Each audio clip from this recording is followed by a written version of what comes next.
uma matéria a respeito dos candidatos que já estão disputando a presidência, tendo as convenções partidárias começam daqui um ano. Então, a primeira pergunta que eu gostaria de fazer ao senhor, por que o senhor tomou essa decisão de lançar candidato a presidente da República? Primeiro, vamos falar a palavra certa, né? Pré-candidato. Ok? Olha só, há alguns anos vim observando os destinos do Brasil. O que nós temos e o que não somos. Tá? Vendo o perfil dos candidatos, como são feitas as negociações, como o povo é esquecido nesse trabalho político, né? Que vem desenrolando em Brasília. Eu falei, poxa, tem muita coisa errada. Nós temos como ser uma grande nação. Tá, okay? O que falta? Falta homens que tenham comprometimento com o país e não com grupos políticos. Então, a partir desse princípio, há aproximadamente 3 anos, eu comecei a me preparar o que teria que fazer para ter chance de vir disputar uma convenção, né? E ter alguma chance de se eleger presidente. Apenas isso. Certo. E quais que devem ser as prioridades hoje de um candidato a presidente do Brasil? Olha, hoje em dia, você não pode falar em quase nada se você não diminuir a temperatura da questão da violência. Okay? O pessoal fala muito em economia. O que é economia perto da violência? Um país violento não tem economia. Tá? Eu, por exemplo, raramente vou sair à noite aqui para comer uma pizza com a minha família na Barra da Tijuca. Tá? Quanta gente fala, o meu relógio é comprado na Feira do Paraguai, porque se eu comprar um relógio razoável, eu vou ser assaltado. O meu tênis também é a mesma coisa. Tá, ok? Então isso daí, você começa a não ter economia, se você não começar no básico, no beabá. Então a prioridade principal de qualquer um que queira, pode ser do Temer agora também, né? Ok? É uma maneira de buscar reduzir a temperatura da questão da violência no Brasil. Certo. E o senhor também aqui como deputado? Bem, vamos lá. Não é fórmula mágica, né? Você tem que mexer em 2 artigos do Código Penal. Tá? Essa é a minha opinião. Lógico que outras coisas podem se somar até lá. Além de você revogar o atual Estatuto de Desarmamento. Então, os 3 itens, né? O 2 do Código Penal. Acabar com a figura do excesso. Todo policial que entra em combate e acaba abatendo o inimigo numa troca de tiros, caso o inimigo tem em seu corpo mais de 3 perfurações, dificilmente ele não é condenado por excesso. Tá ok? Primeiro ponto é esse aí. E você acaba, lógico, enquanto isso continuar existindo, você está inibindo o policial a fazer seu trabalho corretamente. O outro Código Penal, nós temos que botar no excludente de ilicitude, tá, as operações policiais. O que é isso? O policial trocou tiro, o marginal morreu. Ele responde, mas não é punido. Zero a chance dele ser punido, é condenado. Ok? E outro, o item, eu sei que não é tão simples assim, mas para começar seria excepcional. Tá? O cidadão de bem teria que ter direito a ter arma de fogo, se assim ou desejasse. Então, nesse primeiro momento, é a posse de arma de fogo para todo e qualquer cidadão de bem. Teria 10 minutos para falar sobre isso aí, mas eu acho que a tua matéria é curta. Isso aí, os pontos principais da questão da segurança no meu entender.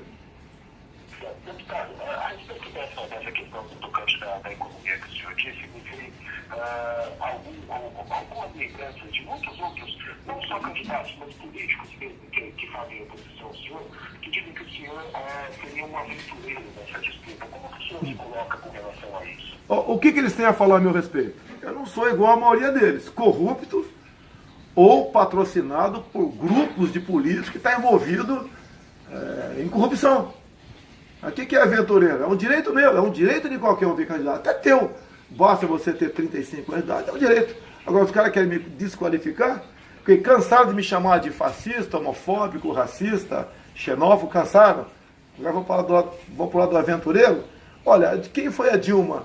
A Dilma foi um poste do Lula. O próprio Lula.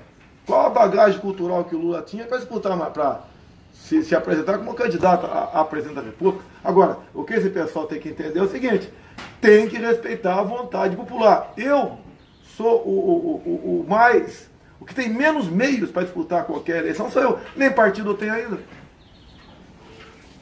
Exatamente. A respeito desse desgaste que esse escândalo de corrupção e mesmo que a insatisfação popular com relação aos partidos tradicionais tem trazido, não só para nós graúdos da política, mas para os próprios partidos políticos. Você acha que isso pode beneficiar candidaturas novas, ou mesmo de partidos políticos que estejam fora dos holofotes? Eu acho que uma coisa que vai pesar muito nas eleições do ano que vem é que é projeto meu e nenhuma imprensa falou isso, né? Apesar de ser debatido na Câmara e aprovado. Né? Eu peguei um projeto em andamento de uma reforma política, emendei-o e conseguimos então aprovar uma emenda. Essa emenda foi vetada por Dilma, depois nós derrubamos o veto. Ou seja, para o ano que vem vale o voto impresso. Cada vez mais um exército de pessoas não votavam, né? Faltavam, né? ou votavam em branco, ou anulava o voto por não ter a confiança mínima de que o voto dele seria computado lá na frente. Então, com o voto impresso, passou a ser possível você auditar a apuração eleitoral. Então, isso, no meu entender, é um trunfo meu, que eu tenho usado nas minhas andanças pelo Brasil, né, que fala que muita gente compareça na sessão eleitoral, porque saberá que o seu voto valerá a pena. Mas com relação ao desgaste? De corrupção, olha, por exemplo, os desgastes que tem sofrido com relação às denúncias, você acha que isso especificamente pode ser um benefício para a sua candidatura? Não, olha só. As pessoas, os eleitores podem procurar o senhor em detrimento desse desgaste que se mostra nesses três partidos tradicionais? Olha, eu somo a isso outra coisa. Eu fui citado pelo Mensalão, não sei se você sabe disso, e a imprensa não tocou no assunto. Tá ok? Eu fui citado pelo Joaquim Barbosa, quando ele leu o voto lá, o deputado Jair Bolsonaro, tá? Foi o único da base governista que não votou com o governo. Traduzindo, não foi comprado pelo governo. Eu fui citado por Alberto Youssef e não vi nenhum jornal, televisão, rádio tocar no assunto. Eu fui citado pelo Alberto Youssef. Você pega vídeo no YouTube, ele dizendo o quê? Que 3 deputados apenas do PP, meu partido anterior, antigo, né, não pegou o dinheiro da Petrobras. E ninguém toca no assunto. Agora, pelas mídias eletrônicas, o pessoal sabe disso. E uma coisa, quero parabenizar a Veja, que a Veja foi a única revista que deu a matéria, né, é uma diferença pequena em número, mas tudo bem, tem nada a ver, mas deu a matéria na essência como verdadeira. Por ocasião das eleições de 2014, 1.428 candidatos, né, pegaram dinheiro via partido, mas como doador originário, a JBS Friboi. Foi colocado na minha conta 200 mil, a Veja fez a matéria, tá ok? Uma nota, e eu devolvi, 2 dias depois, consegui fazer com esse dinheiro fosse devolvido ao Partido Progressista. Então essas questões aí, você começa a analisar que não é falando que é honesto. Em campanha todo mundo diz que é honesto. Todo mundo, não tem, nenhum deputado vai falar, nenhum candidato vai falar que está respondendo o processo, que foi citado, seja lá o que for. Não, todo mundo ou não fala nada ou fala que foi honesto. Então tem essas coisas a meu favor. Pesam também, além da seriedade, da responsabilidade, okay? Do patriotismo, que sem patriotismo você não vai a lugar nenhum. Tá? O Brasil, entre outras coisas, precisa aqui eu costumo dizer, né? Pelo que eu sei, você não fabrica no Brasil uma maquininha para fazer 4 operações. Qual é o futuro do Brasil? As commodities deram sinal de estarem se exaurindo agora. De onde virão os recursos para a nossa economia se nós não pesquisamos basicamente nada? Nós não temos aqui um Vale do Silício no Brasil, não temos nada aqui. Temos alguns embriões por aí. Então, pensando dessa maneira, a questão da corrupção vai me ajudar, sim. A questão de ter sido testado, ter devolvido o dinheiro da Friboi vai pesar, como já pesa, não há a menor dúvida. E eu fico basicamente sozinho, né? Me apresentando algumas vezes como pré-candidato por aí. E se eu estou com esse percentual todo, né, encostando no Lula, é sinal que não. Qual é a sua situação partidária do momento? Olha, do momento, né? Eu fui para o PSC na janela de 2016 com compromisso. Ah, qual é o compromisso? 2016 não. É 2016. Um compromisso, né? O mais importante, ali, se eu tiver 10% de intenção de votos, a legenda é minha. Então eu tinha certeza que ia alcançar isso. Naquela época eu tinha 3%. E, é bom, e qual partido não quer ter um candidato que tenha 10% de intenção de votos? E vai engordar a legenda de deputados federais? É o que interessa, em grande parte. E outro compromisso é um partido de direita, é um partido que está ligado à família, é um partido conservador, tá? É um partido que vai ter respeito aos símbolos nacionais, é um partido que vai querer um currículo escolar decente para a garotada na escola, é um partido que quer restabelecer a autoridade da professor em sala de aula, entre outras coisas, sim. E assim foi feito o compromisso. Agora, infelizmente, nas eleições municipais de 2016, o nosso presidente do partido, o pastor Everaldo, foi ao Maranhão, encontrou-se com Flávio Dino, do PCdoB, e fez um amplo acordo com Flávio Dino, né, onde, inclusive em prefeituras, obviamente, certo? E fazendo com que o tempo do PSC somasse para que o PCdoB no Maranhão tivesse um número de prefeituras comunistas, né, só inferior aos da China comunista. E esses valores familiares, familiares, né, de ideologia de gênero que nós não queremos, entre tantos outros, foi rasgado ali pelo pastor Everaldo. A partir do momento que ele rasgou tudo isso aí, eu não vou esperar chegar 2018 para ser surpreendido por uma decisão, né, semelhante que ele teve lá no Maranhão. E nessa época, quando apareceu aí, em mídias gospel, em mídias outras, né, a questão dessa coligação do Flávio Dino com o Everaldo, eu fui questionado pela juventude do Brasil. Até muitos moleques, garotos perguntaram para mim, em 2018, o PSC vai apoiar o Flávio Dino do PCdoB na reeleição do Maranhão? Eu procurei então o pastor Everaldo. Ele falou que não ia dar satisfação. A partir do momento que ele não vai dar satisfação, né, de um porquê essa aliança, porque podia ter um motivo. Vai ver que eles são parentes, eu não conhecia, um motivo qualquer. O motivo eu desconheço, eu não quero ser leviano e acusar. Mas parece que é o normal, né? Se não for o normal, é mais grave ainda, porque o cara é um pastor e está se coligando com alguém do PCdoB. E a partir desse momento, então, simplesmente, você cuida da tua vida, eu cuido da minha. Só que no momento, pela lei eleitoral, eu não posso ir para outro partido, porque eu entro na infidelidade e perderia o mandato. Então, no momento, né, o meu limite longo é março de 2018, onde teremos uma nova janela. E até lá eu estou namorando alguns partidos. Você poderia ser? Poderia, né? Me namoro também, né?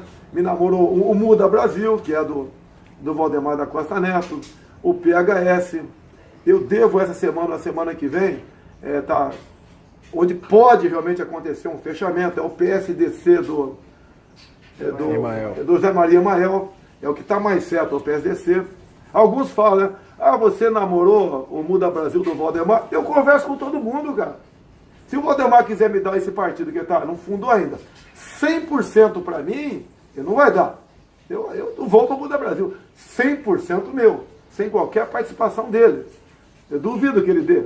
Tá? Mas agora, esse partido para ele, como outros que estão surgindo aí, quase do nada, né, que vão aparecer, lógico, do nada, sem televisão, sem fundo partidário, com essa possível nova reforma eleitoral que deve estar sancionada até setembro, para valer para o ano que vem, com a nova cláusula de barreira, não vai valer nada. Quem vai querer para o Partido Muda Brasil, sabendo que é um partido natimorto? Ele vai poder até disputar eleições, mas não vai ter 2% dos votos do Brasil, né? Ou 2% também, ou 2% em 14 estados, é o que está previsto na proposta que veio do Senado. Então o partido não vai valer para nada. Você vai se eleger no Muda Brasil, mas como não venceu a cláusula de barreira, você vai ser um deputado, você vai votar, vai ter toda a participação do lá. Mas o teu partido não tem tempo de televisão e nem fundo partidário. Deputado, me tira uma dúvida. O senhor disse que concorda com todo mundo, tem conversado com o Valdemar Costa Neto, que foi condenado no esquema do mensalão, e tem conversado com o pastor Mael, que foi citado numa das delações da Odebrecht. Isso não torna um pouco contraditório também, o fato de que o senhor tem essa liberdade para conversar com pessoas que são citadas em esquema de corrupção? Olha só, você não vai achar um partido 100% puro na Câmara. Você tem que achar o mais adequado. O que eu sei do Zé Maria Mael é uma citação de passagem, ok? Nada mais além disso. Agora, você não tem como encontrar um partido de santos, lamentavelmente. Agora, também não quero encontrar um partido com capetas. Ok? Eu busco o partido onde tenha menos gente envolvida. O Zé Maria Mael, por exemplo, não tem mandato. Ok? E olha, não quero defender o Mael, não. Pelo que eu sei, um delator, não sei, parece que uma pessoa só que citou o nome dele. E se eu não me engano, a importância foi 50 mil reais.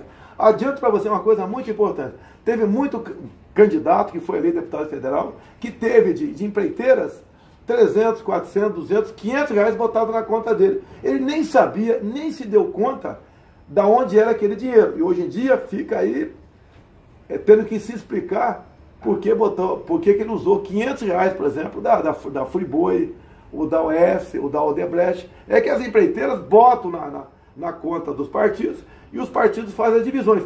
E na má fé, muitos líderes, muitos presidentes de partido distribuiu lá com importância irrisória para os seus candidatos, 300, 200, 500 reais, para exatamente, talvez, né, pensando lá na frente, se esse cara for eleito, ele vai ter que nos defender aqui, porque ele está envolvido nessa propina legal. Deputado, conversando com políticos, com possíveis presidenciários, muitos buscam se descolar da imagem de partido político. Né? Você acredita que essa eleição, as pessoas vão votar mais no político sem pensar no partido? A gente chegou num ponto aqui no país em que o partido político já não é tão importante para se fazer política? Olha, há algum tempo já se vota na pessoa, não é de agora isso aí. Eu acho que o ano que vem vai pesar também o partido que você está contra você. Se você for lá do PT, PCdoB, PSOL, partido de esquerda, que pesa também, PMDB, vai pesar contra você, sim. PSDB vai somar os dois lados, tá ok? Isso vai ajudar a diminuir o tamanho dessas bancadas. Eu duvido que essas bancadas tradicionais façam parlamentares no modo que fizeram em 2014. Certo.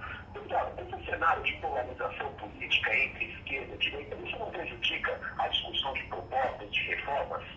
Olha só, agora, Eduardo, eu vou te pegar agora no contrapé, Eduardo. A palavra direita passou a ser palatável a partir desse ano. Até o ano passado era palavrão. Inclusive, eu sempre falei que era direita, né? E para dar uma explicação mais simples, o que é direita? É fazer o contrário o que o PT vinha fazendo. Agora, como a palavra direita passou a ser bonita, muita gente, né, o próprio partido, setores da imprensa, simpatizantes com o PSDB, botaram o PSDB na direita e eu na extrema direita. Chegaram a esse absurdo. Tá legal? Então, a questão ideológica é importante, sim, você se posicionar. Tá legal? Assim que como eu vejo que a família é a célula da sociedade, e eu tenho a minha bandeira da defesa da família, respeitar a criança, sala de aula, tá? Isso pesa favoravelmente. Isso até pouco tempo, então, era palavrão, não era bem visto, agora passou a ser bem visto. Agora tem gente que está posando à direita e é um esquerdinha disfarçado aí. Então, o senhor já está bastante tempo na política, né? É um veterano, e é uma tendência que a gente vê na política mundial de se buscar novos nomes. Né? Foi assim nos Estados Unidos com a eleição do Donald Trump, foi assim na França com a eleição do presidente Macron. Como que o senhor vai trabalhar essa dualidade de um político que já é veterano e que vai disputar um cargo novo de uma candidatura nova? Veterano, para muita gente no Brasil, é quem já teve cargo no Executivo. No caso do Legislativo, não. Eu estou no 7º mandato, mas eu sou virgem no tocante a qualquer desvio de conduta na Câmara. Então isso aí pesa favoravelmente para mim, porque eu tenho conhecimento, né, como funciona o Legislativo brasileiro. Então isso aí não pega para mim, não. O veterano, desculpa aqui, Eduardo, é quem já teve mandato no Executivo. Certo. Mas você pode dizer que o senhor é um político experiente. Tenho uma experiência legislativa, né? Apesar de ser do Legislativo, eu sei como funciona o Executivo. Que quantas e quantas vezes o Executivo baixou no Parlamento, né, para comprar votos. A verdade é essa, né? O próprio PT Não foi muito diferente do PSDB, mas o PT institucionalizou. Você repartir o que a União tem para grupos, para partidos, tá? Para angariar simpatia dentro da Câmara e aprovar seus projetos. E eu costumo dizer, alguns me chamam de ditador, né? Olha, voto comprado não é democracia. E os últimos governos compraram a rodo votos no parlamento para poder aprovar o que lhe interessava e até para buscar uma possível permanência sua no governo. Deputado, com base nessa questão, o senhor, por exemplo, tem algumas posições referentes ao período do regime militar. Eu gostaria de saber como seria a postura do senhor com relação ao Congresso Nacional, conhecendo como se funciona o Executivo. Cria um diálogo, muitas pessoas falam que o Brasil deveria andar para um caminho do semi-parlamentarismo, ou o senhor miraria numa postura um pouco mais centralizadora de controlar decisões quando se fosse tocante à relação com o Congresso Nacional?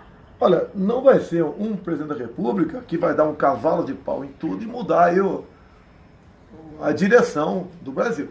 Mas nós temos que começar a mudar. Alguns falam, uma andorinha não faz verão. Eu digo, todo verão começa com uma andorinha. Você pode ver, em qualquer país sério do mundo, um dos ministérios mais importantes é o da defesa. O nosso aqui, aí sim, aventureiros, politiqueiros. O que esses últimos... Todos os ministros da defesa, hoje em dia, que ocuparam lá a pasta, tinham de conhecimento ou somaram para que as Forças Armadas pudessem colaborar positivamente com as políticas brasileiras. Nada. Ministério importantíssimo é o da Educação e Cultura. Nós temos que acabar com a questão voltada para a ideologia em ministério. Né? Hoje em dia você vê, mudou o ministro, agora do Democrata, né? O ministro do Democrata mudou agora, tá certo? E ele continua basicamente com a mesma política no tocante à ideologia de gênero. Tá? Então, alguns ministérios, você tem que botar gente de extrema confiança tua, que não só entenda, mas tenha jogo de cintura para você levar avante junto ao parlamento, que não vai ser na canetada. A maioria das coisas não serão por decretos presidenciais. Então, você tem que fazer uma certa aproximação do parlamento. Sim, não é das costas, eu sou aqui, você é ali. Você não vai mudar essa cultura de cargos de uma hora para outra. Isso, a gente aqui ao longo dessa caminhada até 2018, vamos discutir. Vai ter carne para leão ou não vai ter carne para leão? Qual vai ser o troco do parlamento se você não buscar algum apoio com algum ministro político? Tá? Dá para superar isso aí? Agora, existe boas pessoas, deputados e senadores, que podem fazer um bom trabalho como ministro, mas como regra, ok? As indicações partidárias são feitas para que aquele ministro atenda a sua base eleitoral. Nada mais além disso. Agora, isso aí vai ter que ser ponto de honra para nós. O senhor citou de contribuições produtivas das Forças Armadas para a política. Quais seriam as contribuições que as Forças Armadas poderiam dar para a política brasileira? Na questão da segurança pública, né, nas questões emergenciais, garantia da lei e da ordem, as Forças Armadas fazem um trabalho muito ativo no semiárido nordestino. As Forças Armadas, quando são requisitadas para as mais variadas missões, distribuição de dinheiro, vacinação, catástrofes, sempre se fizeram presentes. As Forças Armadas, na questão da saúde, ajudam em muito, por exemplo, com a Marinha na região amazônica, nos pelotões de fronteira nosso, que eles devem sim servir de polo de colonização e não apenas ficar isolado e aceitar, por exemplo, que superpostos a eles sejam terras indígenas, que na verdade são demarcadas mais por pressão externa do que necessidade indigenista. Essas questões, entre outras. Certo. Algumas candidaturas, a gente tem visto isso, muito candidaturas à prefeitura, por exemplo, do nacional, governo do Estado, tem mais candidaturas que iniciam, antes das propagandas políticas, que iniciam as pesquisas de intenção de voto com bons índices, elas tendem a se desidratar o longo da torcida, principalmente quando se iniciam as propagandas de rádio, comunicativos menores, tem menos tempo para poder defender as suas ideias. O senhor tem uma estratégia para evitar que os seus eleitores que hoje se declaram voto no senhor acabem migrando para outras candidaturas que teriam mais espaço de propaganda com o senhor? Olha, nós temos a experiência norte-americana, né, os fake news, Trump. Aqui no Brasil, as mídias sociais, você bota aí WhatsApp, Facebook, Instagram, Twitter, tá? Essas questões todas vão ter um peso muito grande. Eu estou jogando no quê? Quem tiver 22% das intenções de voto estará no segundo turno. Alô? Tá, então eu acho que quem tiver 22% vai estar no segundo turno.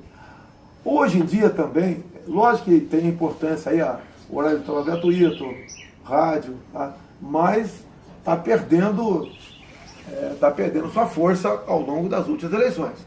Hoje em dia o que vai decidir sim as eleições vão ser essas. E indo para o segundo turno, daí todo mundo vai passando o primeiro turno, né, vai para o segundo turno em situação de igualdade. Certo. Por conta da candidatura do senhor, caso o ex-presidente Lula seja condenado em segunda instância, ele tem a sua candidatura à presidência impugnada? Eu não entendi o começo.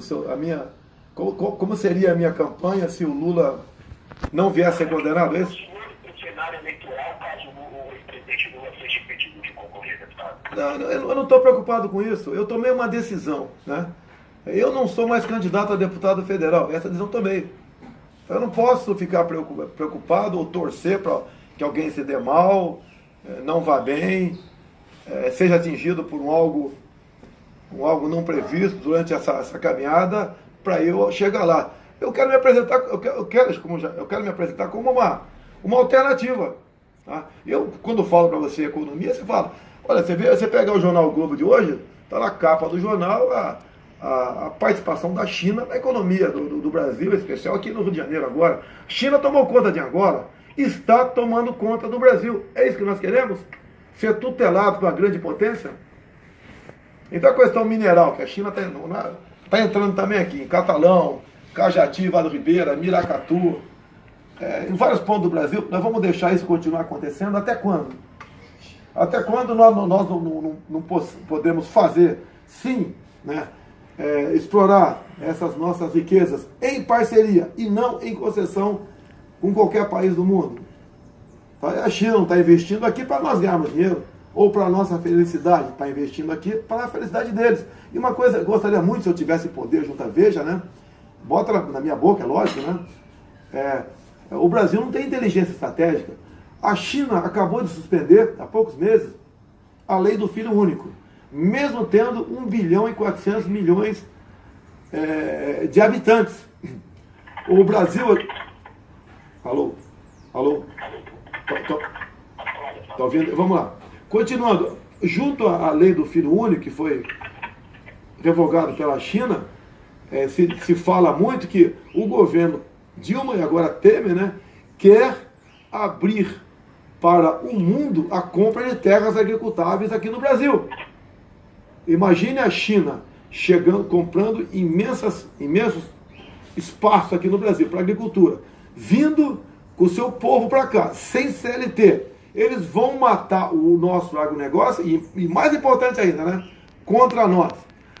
A nossa segurança alimentar estaria nas mãos dos chineses. Não sei se me fiz claro para vocês. Alô?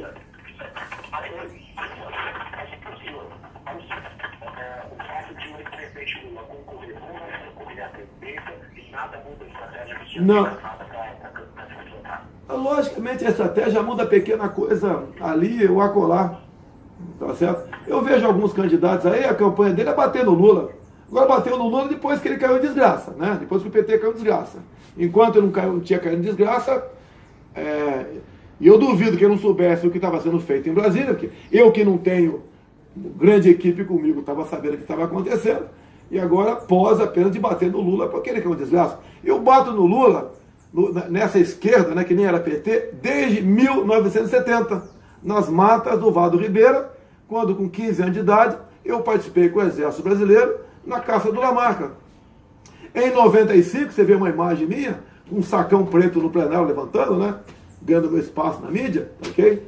Escrito mensalão do Lulão. Eu bato nesse pessoal há muito tempo. Sei quais são os seus propósitos. Né? Que é realmente nos transformar numa grande pátria bolivariana. Você acha que essa cultura de outsider da política pode se repetir aqui no Brasil também, por exemplo? Porque Trump não era político, era um empresário. Hoje muito fala-se também do João Dória, que também não era político, era empresário. Você acha que essa cultura de outsider pode vir a se repetir aqui no país? Olha, soma-se, aumenta a chance do outsider. Aumenta a chance, sim. Né? O Dória, no meu entender, né, ele está fazendo o seu trabalho em São Paulo, mas ele tem um partido que está completamente envolvido em corrupção. Quando você fala, conversar com o Valdemar, já foi afastado a questão do Valdemar da Costa Neto. Já não existe mais. Eu só iria para o Muda Brasil se ele fosse 100% meu. Não é nem 99%, 100% meu. Então estou com o Zé Maria Mael agora, quer dizer, conversando com ele. Onde um deles, no caso é o Zé Maria, tem uma citação, se não me engano, de 50 mil reais. Ok? Então não vai colar isso daí para cima de mim, não vai colar isso daí. Agora, a questão, se o Dória tivesse um partido pequeno, tá, sem problemas, aumentaria a chance dele, não tenho dúvida disso. E se você começar a comparar eu e o Dória, as posições, por exemplo, ele é pró-desarmamento. Tá? Eu sou contra, por exemplo, a questão da ideologia de gênero. Ele, pelo que eu sei, não quero afirmar, pelo menos, né, não tem nada a se opor.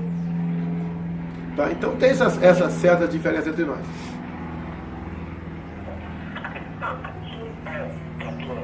Da questão da China, você tratou também da questão da violência que como se impacta na economia. O país, de fato, vive uma crise econômica muito acentuada, tanto que as discussões políticas no Congresso, quando não tratando de temas estritamente políticos, não vão sobre essa questão de reformas econômicas. Não seria um pouco simplista delegar as questões econômicas apenas aí a assuntos de assim? Olha só, eu estou dando aí o beabá. Eu falei para você, o alicerce de um prédio. Eu não entrei em detalhes. Eu acho muito simplista assim, você falar que a inflação se resolve com taxa Selic. É muito simples. Tanto é que essa dívida chegou a esse monumento que está exatamente por causa dessa política simplista da Selic. Aí sim ia ser simplista. Agora eu te pergunto, tem tantos especialistas no Brasil em economia, até o Meirelles. Olha os anteriores, o Meirelles participou no Banco Central do Lula. E o Brasil chegou nesse caos que está aí. Eu que sou o simplista agora, eu que sou seria o aventureiro dessa questão, olha onde a elite econômica do Brasil jogou essa grande nação, com esse potencial enorme que tem aí. Eu costumo ter uma frase que é de efeito, né? Olha o que Israel não tem e o que eles são. Olha o que o Brasil tem e nós não somos. Por aí, outras coisas para a economia, desburocratização, tá? É fazer o possível, mas tem que fazer buscar isso daí. Você falar em grande acordo, onde eu já assisti aí mais de uma discussão demoradíssima sobre reforma tributária, todo mundo concorda, desde que eu, município, eu, Estado, a União não venha perder nada, não se chega a lugar nenhum. Se é para eu fazer uma campanha e chegar e para fazer exatamente a mesma coisa que esses caras sempre fizeram até hoje na economia, eu estou fora. Certo. Eu gostaria de saber mais um pouquinho dessas negociações que o senhor tem mantido com o presidente do Israel. Que telas estão? Pode dizer que hoje a partir que o senhor tem preferência de sair na frente para uma eventual filiação? Desculpa aqui, não ficou. Se não tiver a partida de fato está na frente quando eventual filiação Não, a filiação minha, primeiro só vai acontecer, seja onde for, em março. A não ser que seja aprovada uma nova janela no corrente ano. Não está sendo discutido isso com força em Brasília. Tá? Mas a certeza é que eu vou estar num novo partido em março do ano que vem. Eu não sei se eu entendi você. O senhor pode dizer que as negociações estão avançadas já? Não. Olha só. Não tem mais ou menos avançada. Tem aquela que seria melhor para você, como você disse no começo, né? Você conversa com o Valdemar, eu converso com todo mundo, eu estou no plenário, o cara vem conversar comigo, eu vou fugir. Eu falo que não conversa. Você vê uma foto minha lá conversando com ele. Eu não vou mentir para ninguém, sabe? Ok? Então, eu vou fechar naquilo que for mais viável. Inclusive, se bobear, eu fecho com o partido, como deve ser o PSDC, né? Sem tempo de televisão. E praticamente sem fundo partidário. E você acha que isso não viria a prejudicar uma candidatura? Não, porque olha só, se eu fizer uma campanha buscando dinheiro, eu sei que não tem mais empresarial. Mas fizer uma campanha maciça, buscando outra forma de dinheiro para a campanha, daqui a pouco eu vou estar enrolado, cara. Você começou a mexer com dinheiro em política, você se enrola. Daí não vai dar certo. Não estou fazendo por obsessão. Eu entendo o que acontece comigo, é uma missão de Deus. E ponto final. Nessa mídia social nossa, eu acredito que nós temos como atingir o sucesso. E se essa for a vontade de Deus, a missão dele, estarei pronto para cumpri-la. Uma última pergunta. O senhor disse que a candidatura a presidente seria uma missão de Deus. Mas como lidar, como conciliar, na verdade, as questões religiosas com o Estado laico? Olha, o que é Estado laico? O Estado não interferir em religião. Toda religião, para mim, é bem-vinda, desde que ela não interfira na vida religiosa do teu lado.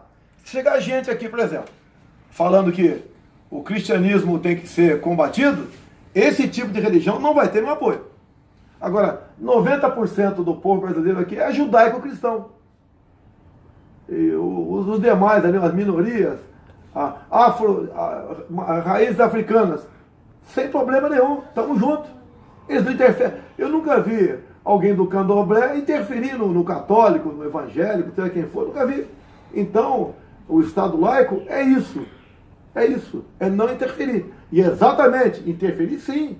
Se chegar grupos religiosos aqui, já que o Brasil agora, em parte, abriu suas fronteiras, né, com a nova lei de imigração, chegar grupos aqui, querendo tratar cristão aqui, como trata cristão no seu país. Aí vai ter Polícia Federal em cima deles. Certo. Aos que diriam que o senhor é tolerante ao emitir uma opinião, o senhor responderia de que forma? Olha só, eu sou católico, minha esposa é evangélica. Preciso falar mais alguma coisa para você? O pessoal tenta o tempo todo me acusar disso, né? Xenófobo, intolerante. Eu nunca cuspi em ninguém, cara. Eu nunca dei porrada em ninguém. Eu nunca falei pra cima dele, vamos espancar aquele cara. E agora o contrário acontece comigo. Já quase fui agredido na Comissão de Direitos Humanos por determinado tipo de grupos. Já fui cuspido por um parlamentar. Tá certo? Já fui acusado de xenófobo. Eu sou contra a entrada sem controle de qualquer estrangeiro no Brasil. Qualquer um. Eu fui para mostrar que nós não podemos abrir as portas. Lá na Roraima, se abriu as portas para a Venezuela. Está chegando ao limite de um caos. A questão de educação, a questão de segurança, saúde. Na Roraima está um estado aqui que está se tornando inviável. Aumentou favelas na periferia de Boa Vista. Nós devemos abrir. Porque se chegar hoje em dia um navio com 5 mil aqui dentro, não interessa de onde ele venha, pela nova lei de imigração, você tem que deixar os caras entrar e até dar certa proteção para ele, como se nós já tivéssemos aqui saúde, educação e segurança para todos nós. Então essas acusações não vai pegar também, que a gente desmistifica tudo nas redes sociais. Certo. Você acha que as redes sociais de fato são um instrumento útil nesse momento para que o senhor consiga criar a imagem de fato quer passar aos eleitores? Que as redes sociais, elas de fato são um mecanismo certo para as eleições, são um caminho certo para as eleições. Olha só, eu digo para você, se não tivesse as mídias sociais, eu poderia estar preso hoje em dia por racismo, por homofobia. E nós conseguimos mostrar a verdade do que aconteceu. Como aquele caso da Preta Gil, que o CQC editou a fita, né? Perguntaram como se meu filho como eu me sentiria meu filho se relacionando com um gay, tá? Que eu respondi essa pergunta da Preta Gil, daí outra pergunta, relacionando-se com negra, botou a pergunta com a resposta gay. Eu dei aquela confusão toda. Tá? Se eu não tivesse como desmistificar isso daí, inclusive o CQC, né, que é o programa lá do Marcelo Tais, não entregou para a Polícia Federal a fita bruta, porque alegaram que ela foi reutilizada. Ou seja, uma farsa. Tentaram me botar na cadeia. Estaria preso se não tivesse meios, né, de cobrar do CQC a fita e depois, como fica essa imagem da população, mostrar nas mídias sociais de que aquilo não aconteceu. Você pode ver, uma simples lei minha, né, do voto impresso, me aponte uma mídia escrita que falou que o autor dessa lei é o Jair Bolsonaro. Nenhuma falou, nenhuma. Agora tem deputado de esquerda aí, como agora há pouco tempo, algumas mídias bateram em mim, a Veja não bateu não, que liberou 18 milhões de emendas. Sim, é verdade. Agora o Chico Alencar, se não me engano, foi 13 milhões, o João foi 17. Então eles estão vendendo o voto dele para o Temer. E olha que nem da CCJ sou e já sei, já defini qual vai ser meu voto se tiver a sessão no dia 2 de agosto. Então as mídias sociais desmistificam isso, mostram a verdade. Hoje em dia eu voto pelo prosseguimento do processo contra o Temer, que jamais eu vou achar que pela governabilidade tem que aceitar a corrupção.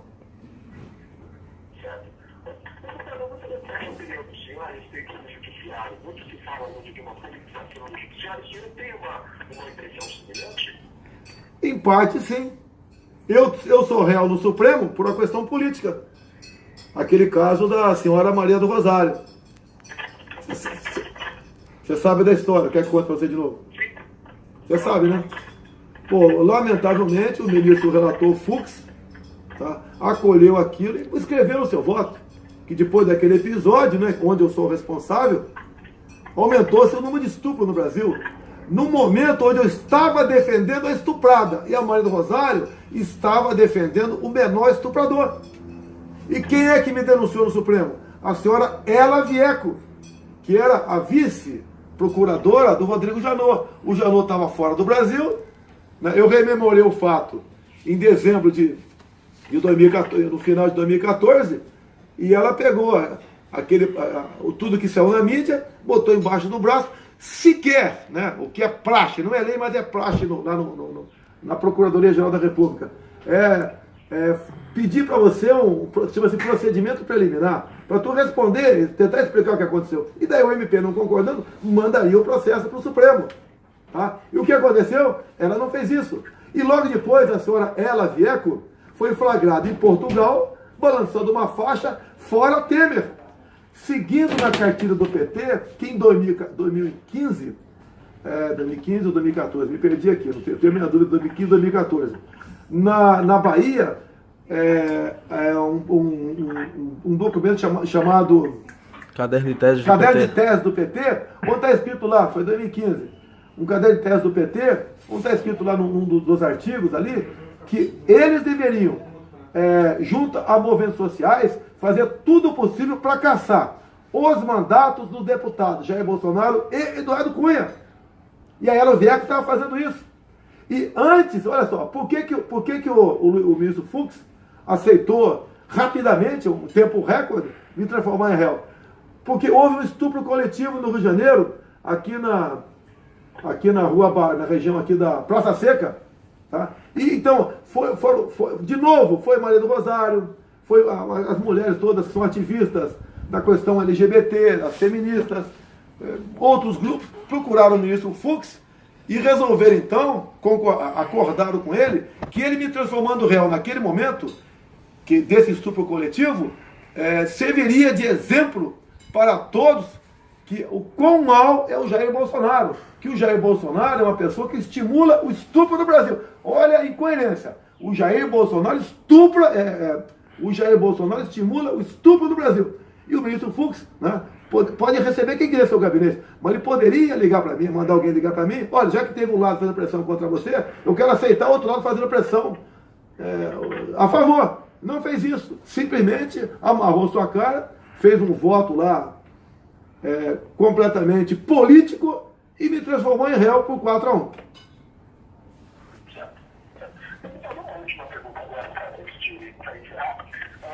A gente também tomando como base esse dado internacional, por exemplo, agora na França, houve uma candidatura de dividir de uma ultraconservadora, né, que seria Marine Le Pen, e houve uma união de votos, de políticos, de diversas matizes ideológicas para se eleger um candidato que se opunha a essa presidenciável. E aqui no Brasil a gente vê diversos políticos de diversos espectros ideológicos dizendo mesmo que o senhor que deveria impedir que o senhor deveria se votar, tentar impedir que o senhor conseguisse ser eleito. O senhor acredita que possa haver uma união de partidos ou de políticos de diversas matizes ideológicas para tentar barrar uma eventual candidatura do senhor na vida? Bem, duas maneiras de barrar, né? Tento no Supremo, com essa questão da Maria do Rosário, me tornar elegível pelo Supremo. Tento. Tá ok? Tanto é que o Supremo ficou esses dias aí, há poucos meses, discutindo a questão do Renan, ele é réu, né? Não pode estar na linha sucessória da presidência. Agora, o Supremo, pelo amor de Deus, o Supremo está legislando, não é de hoje. Tá? Ninguém pode considerar culpado ser o trânsito julgado numa ação condenatória, num processo condenatório. E outra coisa, quem decide se você é elegível ou não é a lei da ficha limpa. Não é o Supremo resolveu simplesmente legislar como veio legislando ao longo do tempo. Agora, quando você fala diferentes matizes ideológicos, ô Eduardo, desculpa aqui, Eduardo, faz de conta que você é meu colega de faculdade. Eu vou responder você é meu colega de faculdade. Ô malandro, qual é a tua, cara?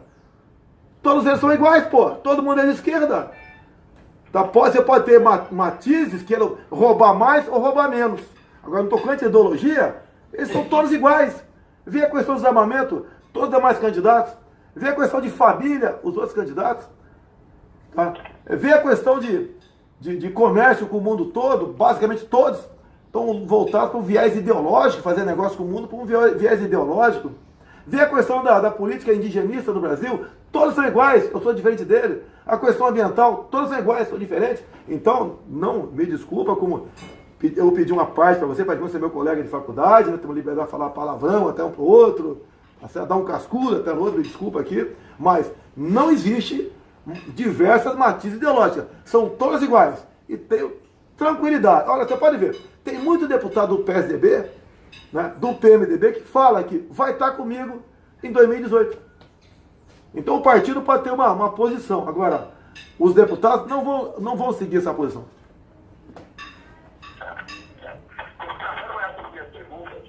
Muito obrigado pelo tempo, atenção que o senhor teve aqui. Tem algo que eu não lhe perguntei, o senhor gostaria de acrescentar? Olha só, o Brasil não sai dessa situação que está. Eu já falei para você, questão de segurança, dar uma arrumada na segurança e partimos para a pesquisa. Quem não investe nessa área está sempre condenado a ser escravizado por terceiros.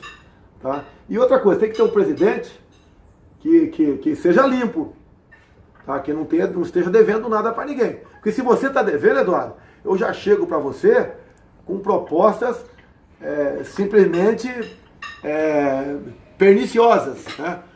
Com propostas que vira aí a questão vamos assim dizer, que não são republicanas, né? Com propostas, como dizia o Paulo Maluf, que tinha um linguajar, a prostituição, como é que é? Virava assim, fugiu o termo aqui, com propostas indecentes. Se você é uma pessoa que não deve nada para ninguém, eu acho difícil chegar um líder partidário e falar, olha, eu quero o ministério tal, eu quero tal diretoria, o estatal, e eu já sabendo qual é o propósito dele, e ele sabendo que eu nunca me envolvi nisso, eu acho que vai ser, eu vou servir, caso seja presidente, né, como antivírus para esse tipo de questão. O cara vai negociar o que comigo? Eu quero a diretoria de loteria da Caixa Econômica Federal, eu quero a diretoria tal do Banco do Brasil. Então acho que isso daí eu vou servir para dar um chega para lá nesse pessoal. Eu entendo que eu tenho tudo para ser o ponto de inflexão na política brasileira. Tá? É o ponto de inflexão. Não vamos resolver tudo de uma hora para outra e você não está falando com o salvador da pátria, mas com uma pessoa diferente que vai tratar a política pensando no Brasil. Tá? E não estou preocupado em ganhar ou perder voto com isso. O voto, né? O grande responsável pelo voto são os 140 milhões de eleitores no Brasil. Esses são realmente os grandes responsáveis pelos seus votos. Tá? Agora, cada vez mais, via mídia social especial, via algumas matérias, alguns poucos órgãos de imprensa sério que eu tenho vocês nessa lista, fazem um trabalho nesse sentido. Tá? Vai mudando a cabeça do pessoal. A chance é essa. Se nós tivermos, no meu entender, um governo do PSDB, ou do PT, ou do PMDB em 2019, eu acho que vai ficar difícil você, eu, né? Até mesmo eu, pensar em permanecer no Brasil. Por conta do que acredita que pode vir a acontecer o quê? A questão olha só, eu costumo dizer que a questão ideológica é tão ou mais grave que a corrupção no Brasil. Se você entrar em detalhes, se eu perguntar para você, Eduardo, a casa que você... Suponha que você tem uma casa no Rio ou uma fazenda. Se eu perguntar se isso é de você, se você falar que é, eu falo, primeiro leia a emenda constitucional 81. Leia a emenda constitucional 81. Ela relativizou a propriedade privada. O governo do PT foi se aparelhando de leis para não só, talvez até tolher vocês no futuro, bem como fazer com que a propriedade privada venha a ser relativizada em nosso Brasil.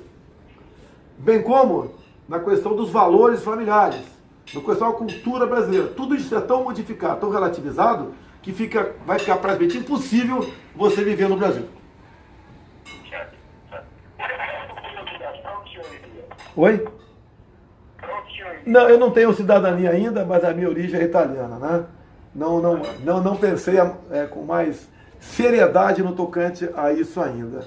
Okay? Mas tem muita gente saindo do Brasil. Se você dar uma pesquisada aí, você vai ver que tem aumentado em muito, né, percentualmente falando, pessoas que têm pedido dupla cidadania. Portugal, Itália, entre outros.